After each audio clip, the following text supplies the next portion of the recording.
Sa video ito, pag-uusapan natin kung gaano kaimportante ang pedestrian lane. Bilang isang driver mga buddy ay madalas natin ito nakikita sa kalsada. Minsan nga lang ay nakakaligtaan natin kung gaano kaimportante ang road markings na ito. Kaya madalas ganito yung nangyayari. Pot ang nag-counterflow na puting sasakyan at Nag-viral ang isang pedestrian lane sa Marikina dahil ang timer sa traffic light nito. kritikal ang lagay ng isang babae matapos mabundol ng truck sa Cebu City. Nangyari yan kahit sa pedestrian lane naman.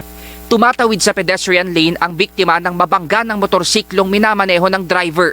Ang pedestrian lane ay madalas ding tawaging zebra crossing o crosswalk sign ay nangangahulugang tawiran ng tao. Ito ay isang babala o paalala sa kalsada na nagpapahiwatig na ang partikular na bahaging iyon ng daan ay nakalaan para sa ligtas na pagtawid ng mga taong naglalakad. At obligasyon ng mga driver na magminor o magdahan-dahan kapag papalapit na sa pedestrian lane, may tatawid man o wala. Ang paghinto o pagpark sa ibabaw mismo ng mga guhit ay ituturing na obstruction ng pedestrian lane at may kaukulang huli at multa mula sa LTO. Katulad na lamang sa ginawa ng driver na ito. Ugaliin nating sumunod sa batas trapiko mga buddy para sa ligtas na biyahe natin sa pang-araw-araw. Now I know. That's it for today's video mga buddy at sana may natutunan tayo sa video ito. Let's go!